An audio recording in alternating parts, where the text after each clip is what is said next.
ಎಲ್ರಿಗೂ ಜೈ ಭೀಮ್. ನಾವು ದಲಿತ ಗುಲ್ಬರ್ಗ ವತಿಯಿಂದ ಈ ದೇಶದೊಳಗೆ ನಡಲಿಕ್ಕತ್ತದಲ್ಲ ಎಕ್ಸಾಮ್ ಹಗರಣ ಅಂತೇಳಿ, ಪೇಪರ್ ಲೀಕ್ ಹಗರಣಗಳಂತೇಳಿ, ಅದ್ರ ವಿರುದ್ಧ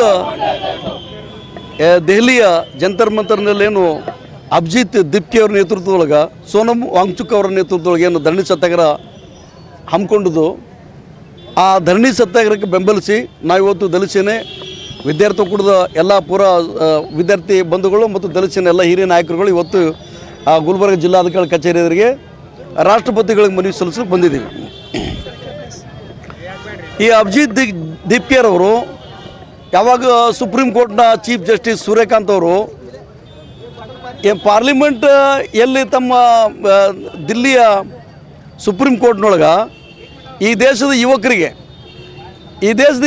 ಯಾವಾಗ ಕಾಕ್ರೋಚ್ಗಳ ಥರ ನೀವೆಲ್ಲ ಅಲ್ಲಿ ಬಂದಲ್ಲೆಲ್ಲ ಇದು ಮಾಡ್ಕೊತೀರಂತೇನು ಇನ್ಸಲ್ಟ್ ಮಾಡಿದ್ರು, ಆ ಇನ್ಸಲ್ಟ್ ಮಾಡಿದ ನಂತರ ಅಭಿಜಿತ್ ದಿಪ್ಕೆ ಆ್ಯಂಡ್ ಕರೋಡೋ ಜನಗಳೇನಪ್ಪ ಅಂದ್ರೆ ಈ ದೇಶದ ಯಂಗ್ ಎಜುಕೇಟೆಡ್ ಟೀಮ್ ನಾವೆಲ್ಲ ಏನು ನಿರುದ್ಯೋಗಿ ಆಗಿದ್ದೀವಿ.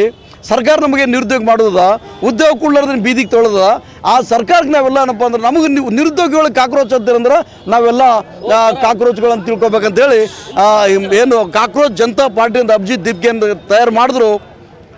ಮಾಡಿದ ನಂತರ ಏನು ದಿಲ್ಲಿ ಜಂತರ್ ಮಂತರ್ ಸ್ಟ್ರೈಕ್ ಕುಂತದ, ಆ ಸ್ಟ್ರೈಕ್ನ ಉದ್ದೇಶ ಅಟ್ಟೆ ನೀಟ್ ಎಕ್ಸಾಮ್ದ ಏನು ಹಗರಣ ಆಗ್ಲಿಕ್ಕೆ, ಪೇಪರ್ ಲೀಕ್ ಏನು ಹಗರಣಗಳು ಆಗ್ಲಿಕ್ಕತ್ತದವ ಅದ್ರ ಬಗ್ಗೆ ಸುಧಾರಣೆ ಆಗಬೇಕು. ಆ ನೀಟ್ ಎಕ್ಸಾಮ್ದ ಏನು ಪ್ರಮುಖ ರೂವಾರುಗಳು ಏನು ಫ್ರಾಡ್ ಮಾಡ್ಕೊತಲ್ಲ, ಪೇಪರ್ ಏನು ಲೀಕ್ ಮಾಡ್ಕೊತಾರಲ್ಲ, ಅದ್ರ ಪ್ರಮುಖ ರೂವಾರುಗಳು ಯಾರು ಅದ್ರ ಬಗ್ಗೆ ಎನ್ಕ್ವೈರಿ ಆಗ್ಬೇಕಂತ ತಿಳ್ಕೊಂಡು ಏನು ಸತ್ಯಾಗ್ರಹ ಮಾಡೋದು. ಈ ದೇಶದ ಏನು ಶಿಕ್ಷಣ ಸಚಿವ ಧರ್ಮೇಂದ್ರ ಪ್ರಧಾನ್ ಇದ್ದದ, ಧರ್ಮೇಂದ್ರ ಪ್ರಧಾನ್ ಆದ ನಂತರ, ಶಿಕ್ಷಣ ಮಂತ್ರಿಗಳು ಆದ ನಂತರ ಸಾಕಷ್ಟು ಪೇಪರ್ಗಳು ಲೀಕ್ ಆಗದವ.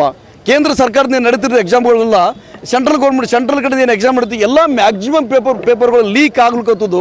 ಅನೇಕ ಪ್ರತಿಭಾನ್ವಿತ ವಿದ್ಯಾರ್ಥಿಗಳು ಹಳ್ಳಿಗಳಿದ್ದಂತೆ ಏನೋ ಸಾಕಷ್ಟು ಜನಗಳು ತಮ್ಮ ಜಮೀನುಗಳು ಮಾರಿ ಮಕ್ಕಳಿಗೆ ಏನಪ್ಪ ಅಂದ್ರೆ ಕೋಚಿಂಗ್ ಕಳಿಸೋದು, ಮನೆಗಳು ಮಾರಿ ಕೋಚಿಂಗ್ ಕೊಟ್ಟೋದು, ಮನೆಗಳು ಗಿರ್ವಿಟ್ಟು ಏನಪ್ಪ ಅಂದ್ರೆ ಮಕ್ಕಳು ಕೋಚಿಂಗ್ ಕಲಿಸೋದು, ಇವೆಲ್ಲ ಅಂಥ ಮಕ್ಕಳಿಗೆ ಏನಪ್ಪ ಅಂದ್ರೆ ಪೇಪರ್ ಲೀಕ್ ಆಗೋದ್ರಿಂದ ಅವ್ರ ಭವಿಷ್ಯ ಬರ್ಬಾದ್ ಆಗೋದ್ರಿಂದ ಅನೇಕ ಜನ ವಿದ್ಯಾರ್ಥಿಗಳು ಅಂದರೆ ಸುಮಾರು 20 ಜನ ವಿದ್ಯಾರ್ಥಿನಿಯರು ಇವತ್ತು ಸೂಸೈಡ್ ಮಾಡ್ಕೊಂಡದು. ಈ ವಿದ್ಯಾರ್ಥಿನಿಯರು ಸೂಸೈಡ್ ಮಾಡ್ಕೊಳ್ಳೋದಕ್ಕೆ ವಿರುದ್ಧವಾಗಿ ಏನು ತಮ್ಮ ಏನು ವಿದ್ಯಾರ್ಥಿಗಳ ಹಕ್ಕಿಗಾಗಿ ಏನು ಹೋರಾಟ ನೋಡ್ಲಿಕ್ಕಂಥ ಸೋನಮ್ ವಾಂಗ್ಚುಕ್ ಅವ್ರ ನೇತೃತ್ವದೊಳಗೆ ಅದನ್ನು ಬೆಂಬಲಿಸಿ ದಲಿತ ಸೇನೆ ವಿದ್ಯಾರ್ಥಿ ಒಕ್ಕೂಟ ಗುಲ್ಬರ್ಗದ ಎಲ್ಲ ಸ್ನೇಹಿತರು ಸೇರಿ ನಾವು ಇವತ್ತು ರಾಜ್ಯದ ದೇಶದ ರಾಷ್ಟ್ರಪತಿಗಳಿಗೆ ಮನವಿ ಪತ್ರ ಸಲ್ಲಿಸ್ತಾ ಇದ್ದೇವೆ.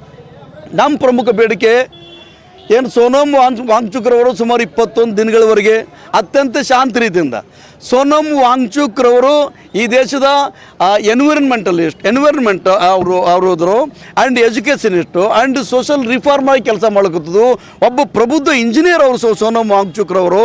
ಅದೇ ಅನೇಕ ಎಜುಕೇಷನ್ ಇನ್ಸ್ಟಿಟ್ಯೂಟ್ ಹೊಂದಂಥ ವ್ಯಕ್ತಿ, ಈ ದೇಶದ ಸರ್ಕಾರಕ್ಕೆ ಸಪೋರ್ಟ್ ಮಾಡೋಂಥ ವ್ಯಕ್ತಿ. ಅಂಥ ಸೋನಮ್ ವಾಂಗ್ಚುಕ್ರವರು ಶಾಂತ ರೀತಿಯಿಂದ ಜಂತರ್ ಮಂತರ್ದಲ್ಲಿ ಸ್ಟ್ರೈಕ್ ಮಾಡುವಂಥ ಸಂದರ್ಭದೊಳಗೆ ಏನು ನಮ್ಮ ಈ ನರೇಂದ್ರ ಮೋದಿ ಸರ್ಕಾರದ ಕೇಂದ್ರದ ನರೇಂದ್ರ ಮೋದಿ ಸರ್ಕಾರ ಏನು ಅಮಿತ್ ಶಾ ಅವರು ಪೊಲೀಸರು ಅದಾರಲ್ಲ, ಈ ಅಮಿತ್ ಶಾ ಪೊಲೀಸರು ಗುಂಡಾಗಳ ಥರ ಬಂದು ಅಲ್ಲಿ ಸೋನಮ್ ವಾಂಗ್ಚುಕ್ರವರಿಗೆ ಏನಪ್ಪ ಅಂದ್ರೆ ದನಗಳ ಥರ ಎತ್ಕೊಂಡು ಹೋಗಿ ಏನು ಪಶು ಪ್ರಾಣಿಗಳಿಗಿಂತ ಕೀಳಾಗಿ ಏನಪ್ಪ ಅಂದ್ರೆ ಸೋನಮ್ ವಾಂಗ್ಚುಕ್ರು ಬಿಳಿ ಬಟ್ಟೆ ತಂದು ಅವ್ರ ಮೇಲೆ ಹಾಕಿ ಅವ್ರ ಕೈ ಕಾಲು ಹಿಡ್ಕೊಂಡು ಏನಪ್ಪ ಆಂಬುಲೆನ್ಸ್ ಎತ್ಕೊಂಡು ಅತ್ಯಂತ ಭಯಾನಕವಾದ ಘಟನೆ ನಾವು ನಿನ್ನೆ ಮೊನ್ನೆ ನೋಡಿದ್ದೀವಿ. 21 ದಿನ ಸೋನಮ್ ವಾಂಗ್ಚುಕ್ರವರು ಸತ್ಯಾಗ್ರಹ ಮಾಡ್ಲಿಕ್ಕತ್ತಿದ್ದು. ಅವಾಗ 21 ದಿನ ತನಕ ಅಲ್ಲೇ ಪಕ್ಕಕ್ಕೆ 3 ಕಿಲೋಮೀಟರ್ 100 ಇದ್ದು ಯಾರಿದ್ರಿ ನೀವು ನರೇಂದ್ರ ಮೋದಿ ಆಫೀಸ್ ಅದ, ನರೇಂದ್ರ ಮೋದಿ ಮನೆಗಿರ್ತದೆ. ಒಂದು 3 ಕಿಲೋಮೀಟರ್ ಇದ್ದಂಥ ನರೇಂದ್ರ ಮೋದಿಯವರಾಗಲಿ, ಅಮಿತ್ ಶಾ ಅವರಾಗಲಿ, ಅದು ಎಜುಕೇಷನ್ ಮಿನಿಸ್ಟರ್ ಯಾರು ಸರ್ಕಾರದ ಯಾವುದೋ ಪ್ರತಿನಿಧಿ ಆಗಲಿ ಬಂದು ಅವ್ರ ಜೊತೆಗೆ ಸತ್ಯಾಗ್ರಹ ನಿರತರಿಗೆ ಬಂದು ಧರಣಿ ಸತ್ಯಾಗ ಕುಂತೋದ್ರು, ಅವಮಾನ ಉಪವಾಸ ಸತ್ಯಾಗ ಕುಂತಂತು ಅವ್ರ ಜೊತೆಗೆ ಬಂದು ಮಾತಾಡ್ಬೋದಾಗಿತ್ತು, ಸಮಸ್ಯೆ ಬಗೆಹರಿಸೋದು ಮಾತಾಡಿದ್ವಿ. ಘಮಂಡಿ ದೇಶದ ಪ್ರಧಾನಮಂತ್ರಿ 56 ಇಂಚ್ ಪ್ರಧಾನಮಂತ್ರಿ ಅದು 0 ಇಂಚ್ ಹೌದು. ನರೇಂದ್ರ ಮೋದಿ ಒಬ್ಬ ದೇಶದ ಪ್ರಧಾನಮಂತ್ರಿ 56 ಇಂಚ್ಗೆ ಪ್ರಧಾನಮಂತ್ರಿ ಅಂತ ಹೇಳ್ತಿರಲ್ಲ, ನಿಮ್ಮದು 56 ಇಂಚಲ್ಲ, ಪೂರ 0 ಇಂಚ್ ಅದು.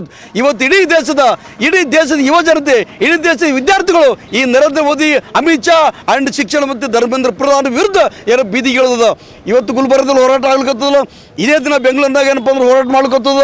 ನಿನ್ನೆ ನಾಗ್ಪುರದ ಭಾಳ ದೊಡ್ಡ ಪ್ರಮಾಣ ಹೋರಾಟ ಆಯಿತು, ಕಲ್ಕತ್ತಾ ಭಾಳ ದೊಡ್ಡ ಪ್ರಮಾಣ ಹೋರಾಟ ಆಯಿತು. ಮುಂಬೈ ಒಳಗೆ cockroach Janata party cockroach team ಅಂತ ಭಾಳ ದೊಡ್ಡ ವಿ ಆರ್ ದಿ ಕಾಕ್ರೋಚ್ ಅಂತ ಭಾಳ ದೊಡ್ಡ ಹೋರಾಟ ಮಾಡಿದ್ರು. ಇದಕ್ಕೆ ಈ ಇಂಡಿಯಾದಲ್ಲೂ ಕೂಡ ಯುವ ಜನತೆಗೆ ಅನ್ಯಾಯ ಮಾಡೋದ್ರ ಮುಖಾಂತರ ನರೇಂದ್ರ ಮೋದಿ ಸರ್ಕಾರ ಮತ್ತು ಪ್ರಧಾನಿ ನರೇಂದ್ರ ಮೋದಿ ನೇರವಾಗಿ ಪ್ರಧಾನಮಂತ್ರಿ ಇದಕ್ಕೆ ನೇರ ಹೊಣೆ ಇದ್ದುದ. ನಮ್ಮ ಬೇಡಿಕೆ ಏನದ, ಈ ಶಿಕ್ಷಣ ಸಚಿವ ಏನು ಧರ್ಮೇಂದ್ರ ಪ್ರಧಾನ ಅತ್ಯಂತ ಅಸಮರ್ಥ ಆ್ಯಂಡ್ ಅನ್ಎಜುಕೇಟೆಡ್, ಇಲ್ಲಿಟ್ರೇಟ್ ಆ್ಯಂಡ್ ಗಮಂಡ್. ಈ ಧರ್ಮೇಂದ್ರ ಪ್ರಧಾನ ರಿಸೈನ್ ಮಾಡ್ಬೇಕಂತೇಳಿ ಒಂದು. ಎರಡನೇದಾಗಿ ನೀವು ಸೋನಮ್ ವಾಂಗ್ಚುಕ್ರವರಿಗೆ ಅತ್ಯಂತ ಅವಮಾನಕರವಾಗಿ ಏನು ಹಾಸ್ಪಿಟಲ್ ಅಡ್ಮಿಟ್ ಮಾಡಿದ್ರಿ, ಅವರು ಪ್ರೈವೇಟ್ ಹಾಸ್ಪಿಟಲ್ ತೊಗೊಂಡು ಹೋಗ್ತಾರಂತ ಅವ್ರ ಪತ್ನಿಯವ್ರು ಬಿಡ್ಲಿಕ್ಕೆ ತಯಾರಿಲ್ಲ. ಇದು ಏನಪ್ಪ ಅಂದ್ರೆ ಅವ್ರ ಪ್ರೈವೇಟ್ ಹಾಸ್ಪಿಟಲ್ಗೆ ಅಡ್ಮಿಟ್ ಮಾಡಿಸ್ಬೇಕಂತೇಳಿ. ಈಗ ಅಲ್ಲಿ ಜಂತರ್ ಮಂತರ್ ಪ್ರೆಸೆಂಟಿಗೆ ನೇಹಾ ಬೋರಾ ಅಂತೇಳಿ ಆ್ಯಂಡ್ ಅಭಿಜಿತ್ ದೀಪ್ಕೆ ಅವರು ಏನು ಕಾಕ್ರೋಚ್ ಜನತಾ ಪಾರ್ಟಿ ಫೌಂಡರ್ ಅದಾರಲ್ಲ, ಅಭಿಜಿತ್ ದೀಪ್ಕೆ ಆ್ಯಂಡ್ ನೇಹಾ ಬೋರಾ ಆ್ಯಂಡ್ ಸುಮಾರು ಇನ್ನು 30 ಜನ ವಿದ್ಯಾರ್ಥಿಗಳಲ್ಲಿ ಅಮಾನತುಬ್ಬ ಸತ್ಯಾಗ್ರಹ ಕುಂತದ. ಇವತ್ತು ನೇಹಾ ಪರಿಸ್ಥಿತಿ ಭಾಳ ಗಂಭೀರವಾಗಿದ್ದದ. ಇಷ್ಟೊಂದು ಗಂಭೀರವಾಗಿ ಮಕ್ಕಳು ಸಾಯ್ಲಿಕ್ಕತ್ತದು, ಗಂಭೀರ ನ್ಯಾಯಕ್ಕೆ ಏನಪ್ಪ ಸತ್ಯಾಗ್ರಹ ಮಾಡ್ಲಿಕ್ಕತ್ತದು. ಇವರಿಗೆ ಕೇಳಾರ್ದ ಮನಸ್ಪತಿ, ಇಂಥದ್ದು ಕಲ್ಲು ಹೃದಯ ಆತ್ಮಹೀನ ಸರ್ಕಾರ. ಇದು ಸರ್ಕಾರದ ವಿರುದ್ಧವಾಗಿ ನಾವುಗಳೇನಪ್ಪ ಅಂದ್ರೆ ಇವತ್ತು ಮಾನ್ಯ ಜಿಲ್ಲಾಧಿಕಾರಿಗಳು ಗುಲ್ಬರ್ಗವ್ರ ಮುಖಾಂತರ ಇದ್ರ ಜೊತೆಗೆ ಏನು ಸುಮಾರು 20 ಜನ ವಿದ್ಯಾರ್ಥಿನಿಗಳು ಸುಸೈಡ್ ಮಾಡ್ಕೊಂಡ್ರು. ನೀಟ್ ಹಗರಣದಾಗೆ ಆ ಪ್ರತಿ ಕುಟುಂಬಕ್ಕೆ 1 ಕೋಟಿ ರೂಪಾಯಿ ಪರಿಹಾರ ಕೊಡಬೇಕಂತ ಒತ್ತಾಯ ಮಾಡಿ, ಧರ್ಮೇಂದ್ರ ಪ್ರಧಾನ್ ರಾಜೀನಾಮೆ ಕೊಡಬೇಕಂತ ಒತ್ತಾಯ ಮಾಡಿ ಇವತ್ತೇನಪ್ಪ ಅಂದ್ರೆ ನೀಟ್ ಹಗರಣ ಏನು ಆಗ್ಲಿಕ್ಕತ್ತವ, ಅದು ಎಕ್ಸಾಮ್ ನಡೆಸುವಂಥ ಸಂಸ್ಥೆ ಅದು ಅದರ ಬದಲಾವಣೆ ಮಾಡ್ಬೇಕಂತ ತಿಳ್ಕೊಂಡು ಸಂಪೂರ್ಣ ಎಜುಕೇಷನ್ ಸಿಸ್ಟಮ್ ಏನಪ್ಪ ಅಂದ್ರೆ ಸುಧಾರಣೆ ಮಾಡ್ಬೇಕಂತ ತಿಳ್ಕೊಂಡು ನಾವುಗಳು ಈ ದೇಶದ ರಾಷ್ಟ್ರಪತಿಗಳಿಗೆ ಮಾನ್ಯ ಜಿಲ್ಲಾಧಿಕಾರಿ ಗುಲ್ಬರ್ಗ ಮುಖಾಂತರ ಮನವಿ ಸಲ್ಲಿಸ್ತಾ ಇದ್ದೇವೆ ಅಂತ.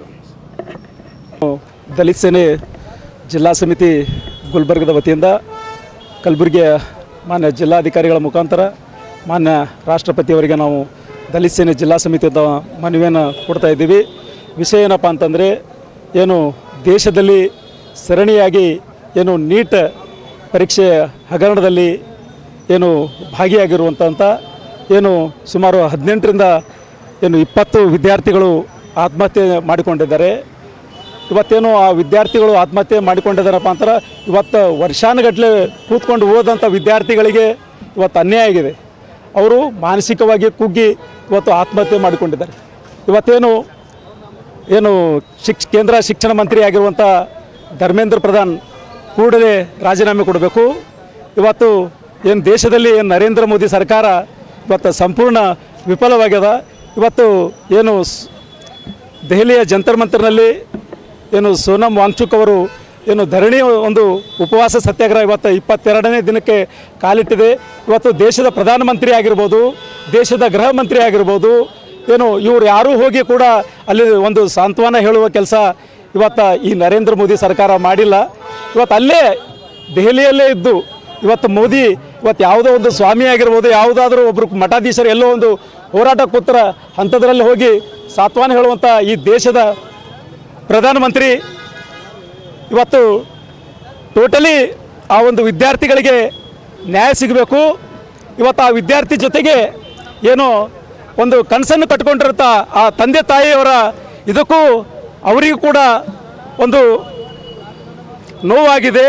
ಕೂಡಲೇ ಏನು ಸಂಬಂಧಪಟ್ಟ ಏನು ಆ ಒಂದು ವಿದ್ಯಾರ್ಥಿನಿಯರಿಗೆ ಸುಮಾರು 18 ವಿದ್ಯಾರ್ಥಿಗಳಿಗೆ ಪ್ರತಿಯೊಂದು ಕುಟುಂಬಕ್ಕೆ 1 ಕೋಟಿ ರೂಪಾಯಿ ಹಣವನ್ನು ಕೂಡಲೇ ಘೋಷಣೆ ಮಾಡಬೇಕು.